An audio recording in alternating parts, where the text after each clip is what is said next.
मुल्क को बांटने की कोशिश की, जिस बीजेपी ने हमारे जम्मू कश्मीर का वकार हमसे छीन लिया, जिस जम्मू कश्मीर का हमसे दर्जा छीन लिया, हमारी रियासत हमसे छीन ली, हमारे नौजवानों से हमारी नौकरियां छीन ली, हमारी जमीन छीनने का काम कर रहे हैं, हम पे गरीब लोगों पे टैक्स लगाया जा रहा है। क्या हमको उस बीजेपी को चुनना है जो आज हमारे अक़लियत के लोगों को मार मार कर बुरा के हिंदुस्तान में बुरे हालात पैदा कर रहा है? क्या हम जम्मू कश्मीर को उत्तर प्रदेश बनाना चाहते हैं? क्या हम उस बीजेपी को लाना चाहते हैं जिस बीजेपी ने वक्त बिल जम्मू कश्मीर में लाया, हमारी मसाजिद, हमारी ज़ियारतें, हमारे सारे मराकिज़ को कब्जे में करने के लिए बिल लाया और सारा कब्जा उन्होंने ले लिया। मैं कहां से शुरू करूं और कहां खत्म करूं? क्या हमने एक जालिम बादशाह को और जालिम बीजेपी को हमने वोट देना है या अलायंस को वोट देना है? उस अलायंस की जिसकी क्यादत राहुल गांधी कर रहे हैं, जिन्होंने नफरत की बाजार में मोहब्बत की दुकान खोली है और आपके लिए, आपके हिंदुस्तान के लोगों के हक के लिए हजारों किलोमीटर यात्रा की और कश्मीर में पहुंचकर जो है कश्मीर के लोगों को जहम देना जो है मरहम लगाने की कोशिश की।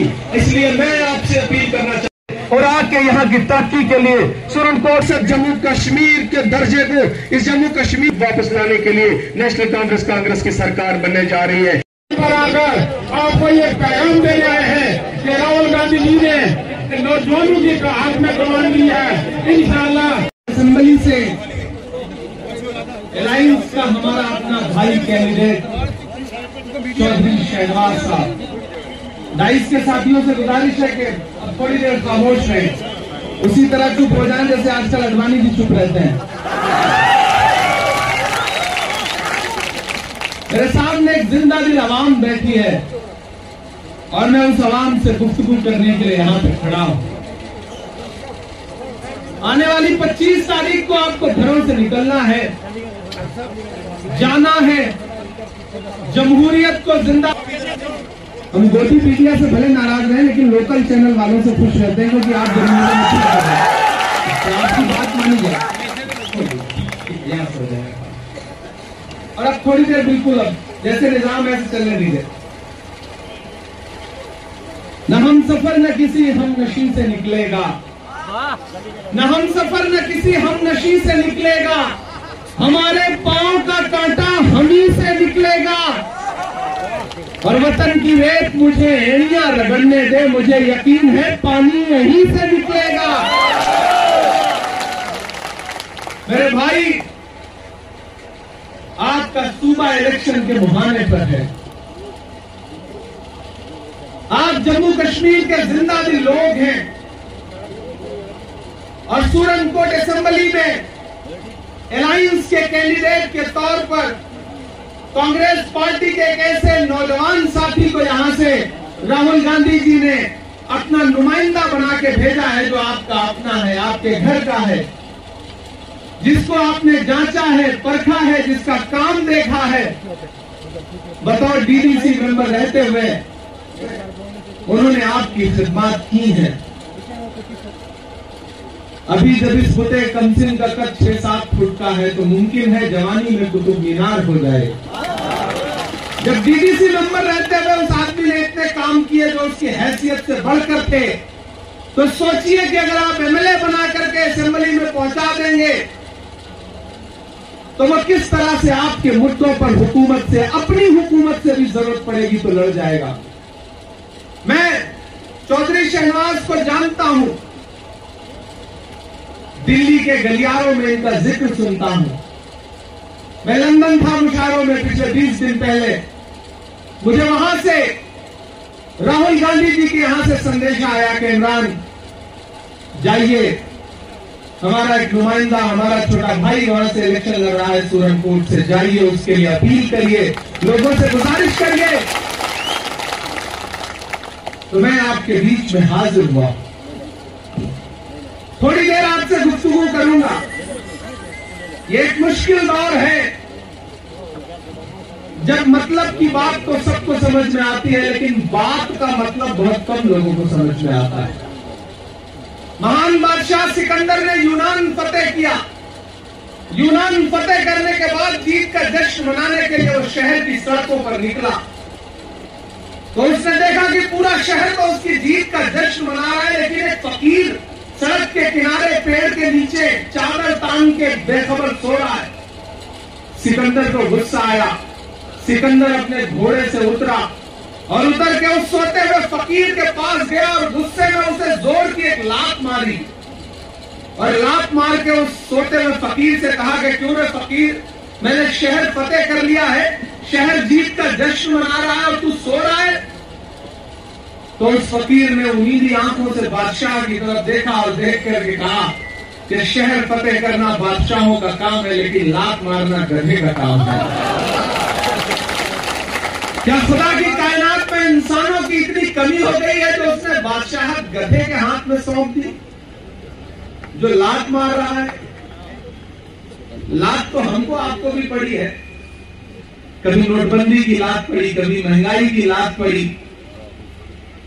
और आज तो वो लोग हैं कि जिनके ऊपर एक ऐसा जुल्म हुआ जो तारीख में बड़ी मुश्किलों से दिखाई पड़ता है। दुनिया भर की हुकूमतें देने के लिए जानी जाती हैं। ये पहली हुकूमत है जिसने आपसे आपका स्टेटहुड छीन लिया, छीनने का काम किया।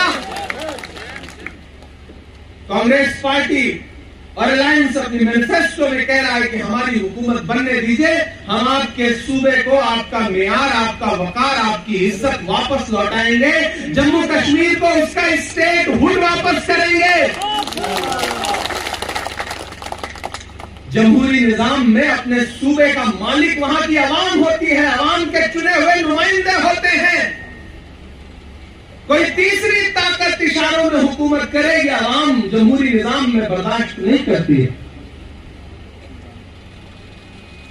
मेरे भाई, ये एक मुश्किल वक्त है।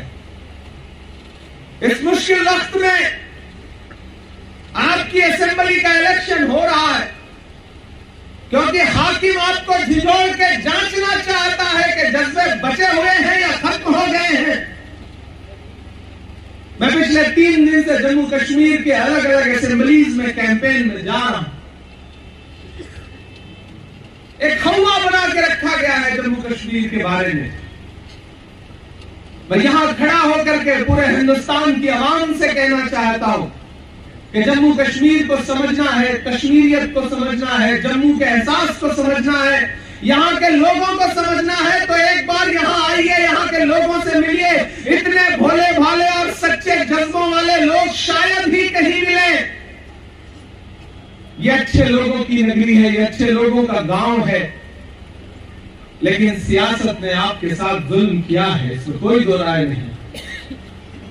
मैं राहुल गांधी का सिपाही बन के आपके सामने खड़ा होकर के आपसे ये कह रहा हूं कि चिरागों के सफर में दबदबा हो आंधियों का, चिरागों के सफर में दबदबा हो आंधियों का, तो फिर अंजाम जुल्मत के सिवा कुछ भी नहीं होगा। ये दुनिया नफरतों के आखिरी स्टेज पर है, इलाज इसका मोहब्बत के सिवा कुछ भी नहीं होगा। मैं उस मोहब्बत के पैगाम के साथ आपके बीच में आया हूं ये कहने के लिए कि जब 25 तारीख को घरों से बाहर निकलिएगा तो ये सोच के निकलिएगा कि कितने शातिराना तरीके से पहले तो आपके साथ जुल्म किया गया और फिर आपके बीच के एक इंसान को खरीद करके ये कहा गया कि जाओ हमारे नुमाइंदे बन के इलेक्शन लड़ो। मैं उन बुजुर्ग का नाम नहीं लूंगा,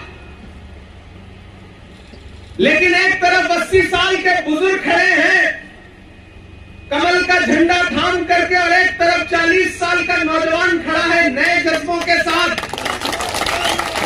अलायंस का झंडा थाम के, कांग्रेस का झंडा थाम करके, एनसी का झंडा थाम करके। एक तरफ आंखों के बुझते हुए चिराग हैं तो एक तरफ नई आंखें हैं जिनमें हजारों नए ख्वाब हैं। किसी गफलत में मत आइएगा, किसी बहकावे में मत आइएगा। नादान हो, इस शहर में क्या ढूंढ रहे हो? तुम जहर की शीशी में दवा ढूंढ रहे हो। किसी मुगालते में मत रहिएगा। जो आपके बीच में आकर के कह रहे हैं कि हम दिल्ली के हाकिम के नुमाइंदे बन के आए हैं और आपके लिए बहुत काम करेंगे, उनसे ये कह दीजिए कि नहीं साहब, हमारी आंखें खुल चुकी हैं, हमें पता है कौन हमारा है कौन पराया है। आप समझदार लोग हैं, आप ये जानते हैं कि गुल का मस्कन बेच दिया है, खार का मदफन बेच दिया, उसको माली कैसे कह दूं जिसने गुलशन बेच दिया। गुल का मस्कन बेच दिया है, खार का मदफन बेच दिया, उसको माली कैसे कह दूं जिसने गुलशन बेच दिया। और भाई के सर पर दुश्मन ने कैसा सच्चा हाथ रखा, आंगन में दीवार की खातिर आधा आंगन बेच दिया। मेरे भाई, ये जो नुमाइंदे बन के आपके बीच में आए हैं, उनसे होशियार रहिए। शहनवाज चौधरी आपके अपने हैं, आपके जांचे परखे हैं, और सबसे बड़ी बात, उस राहुल गांधी के नुमाइंदे हैं कि जब पूरे हिंदुस्तान ने आपसे नजरें फेर ली थी, लोग आपके जख्मों की तरफ झांकने के लिए तैयार नहीं थे, मजाक उड़ाते थे आपके जख्मों का। कुछ साल पहले, कुछ महीने पहले, जब आपको लगता था कि स्टेट हुड तो बहाल नहीं हो रही है, पता नहीं जमहूरी निजाम बहाल होगा या नहीं बहाल होगा, ऐसे वक्त में एक राहुल गांधी उठता है, वो कहता है कि मैं कन्याकुमारी से कश्मीर तक 4000 किलोमीटर पैदल चलूंगा, एक पैगाम देता हुआ कि नफरत छोड़ो, भारत जोड़ो, मुझे नफरत के बाजार में मोहब्बत की दुकान खोलनी है। याद करो वो दिन कि ये सब जो जुल्म आप पर गुजरे हैं, जो मरहले गुजरे हैं, क्या बिना मुनाफिकों के गुजर पाते? नहीं गुजर पाते।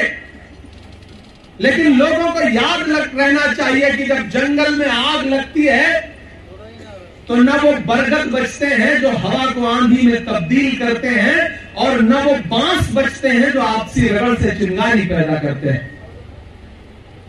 राहुल गांधी उठे, 4000 किलोमीटर पैदल चले। नरेंद्र मोदी जी कहते थे कि राहुल गांधी तो शहजादे हैं।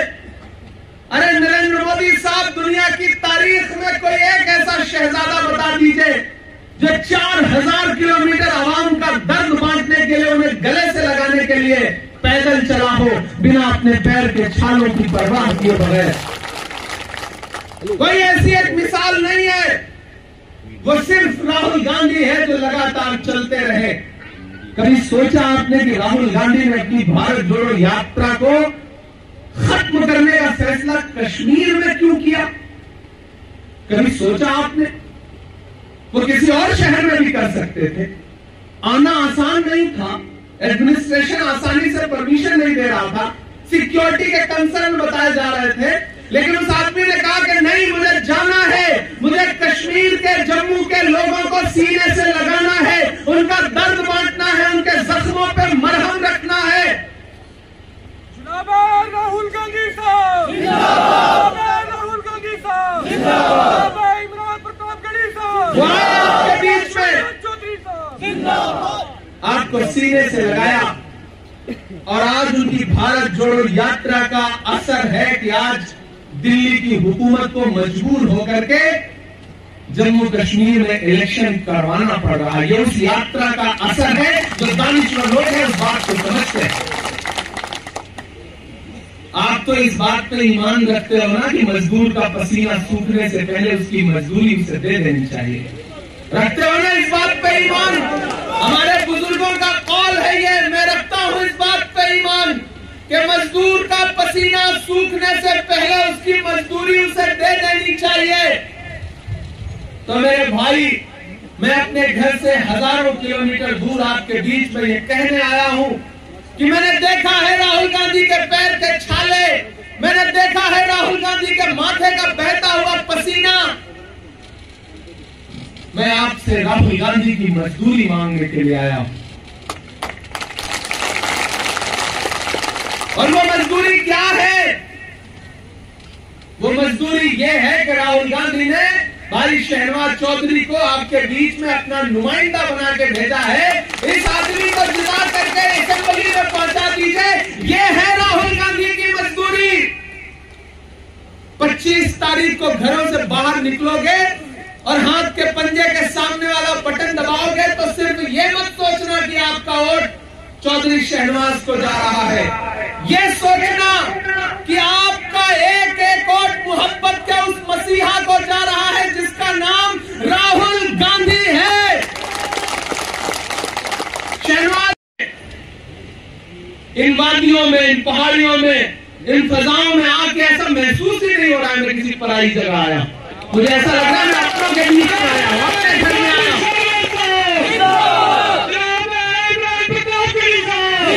मैं अपनों के बीच में आया हूं और आपको भी ये यकीन दिलाता हूं कि आने वाले दिनों में जब हिंदुस्तान की पार्लियामेंट में खड़े होकर के किसी मुद्दे पर बात करूं तो आप भी इस बात का यकीन रखना कि दिल्ली की पार्लियामेंट में, राज्यसभा में आपका एक बेटा बैठा हुआ है, आपका एक भाई बैठा हुआ है जिसका नाम इमरान प्रताप गढ़ी है। मैं आपको यकीन दिलाता हूं। और देखो इससे अच्छा ऑफर क्या हो सकता है? 25 तारीख को एक एमएलए जिता करके भेजो, साथ में एक मेंबर ऑफ पार्लियामेंट फ्री में मिल रहा है आपको। इससे अच्छा क्या हो सकता है? बताओ इससे अच्छा क्या हो सकता है भाई? एक के साथ एक फ्री। इतना अच्छा ऑफर तो आजकल किसी शॉपिंग मॉल में भी नहीं मिलता है। एमएलए जिताओ, एमपी फ्री में पाओ। मेरे भाई, ये इलेक्शन बहुत जरूरी इलेक्शन है। इस इलेक्शन पर पूरे हिंदुस्तान की नजरें हैं। लोग जांचना चाहते हैं, देखना चाहते हैं कि इस इलेक्शन का रिजल्ट क्या होगा।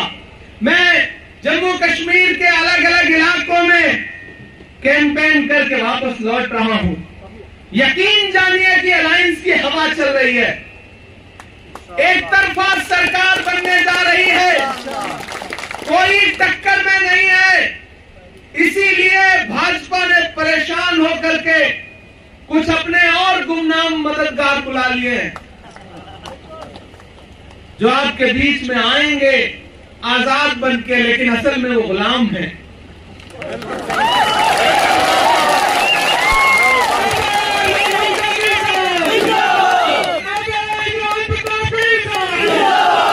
इसलिए मैं आपसे कहना चाहता हूं कि अपनी आंख, नाक, कान, जहन सब खुला रखिए।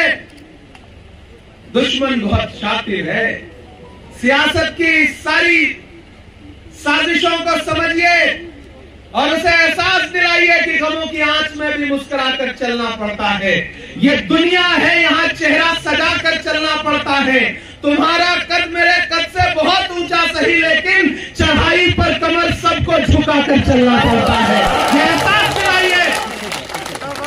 ये जो आपके बीच में आजाद उम्मीदवार, ये उम्मीदवार, वो उम्मीदवार, एक बात का एतराफ दिल में रखिएगा, यकीन दिल में रखिएगा कि किसी भी आजाद उम्मीदवार को दिया गया एक भी वोट सीधे भारतीय जनता पार्टी को फायदा पहुंचाएगा। इसलिए बटना नहीं है।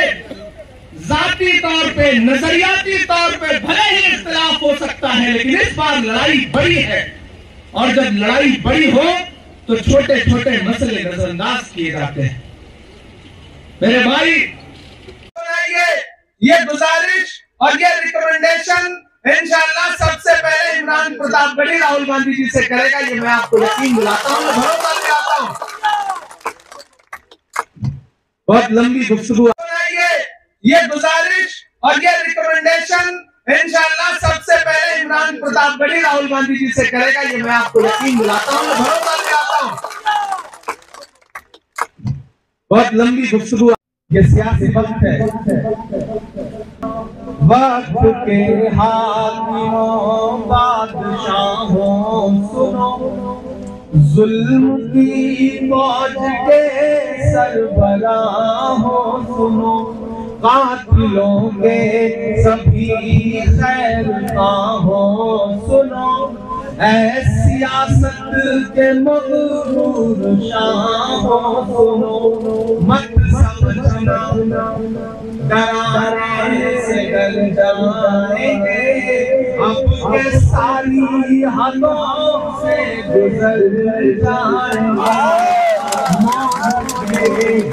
नाम का खौफ देता है क्यों, मौत के नाम का खौफ देता है, मौत जिस रोज आएगी मर जाएंगे, समझना डराने से डर जाएंगे। शानदार और अलायंस के लिए बहुत ही जबरदस्त माहौल है। मैं जिन इलाकों में जा रहा हूं, अभी मैं पड़ोस में राजौरी करके आ रहा हूं सभा, अभी बफलियाज किया, अब यहाँ किया। कांग्रेस पार्टी के कैंडिडेट के लिए, अलायंस के लिए बहुत शानदार माहौल है और यहाँ पे अलायंस पूरी क्लियर मेजॉरिटी के साथ सरकार बनाएगी। सर बीजेपी कह रही है कि तीनों सीटें हम जीतेंगे। अब ये बीजेपी तो ये भी कह रही थी कि हम 400 सीटें जीतेंगे। पार्लियामेंट में 400 सीटें जीत रहे थे, उसका क्या हुआ? प्रधानमंत्री जी से ये पूछिए 400 के पार नारे का क्या हुआ? जम्मू कश्मीर के लोगों को मोहब्बत की जरूरत है और कांग्रेस पार्टी और अलायंस वो मोहब्बत के लिए तैयार है, डेवलपमेंट के लिए तैयार है। आइए एक नए सफर पे चलते हैं जो डेवलपमेंट का सफर है, मोहब्बत का सफर। बीजेपी जेलों से भी लोगों को छोड़ रही है, क्या लगता है? कश्मीर और जम्मू की आवाम बहुत समझदार है, वो जानती है कौन किसके इशारे पे क्या कर रहा है।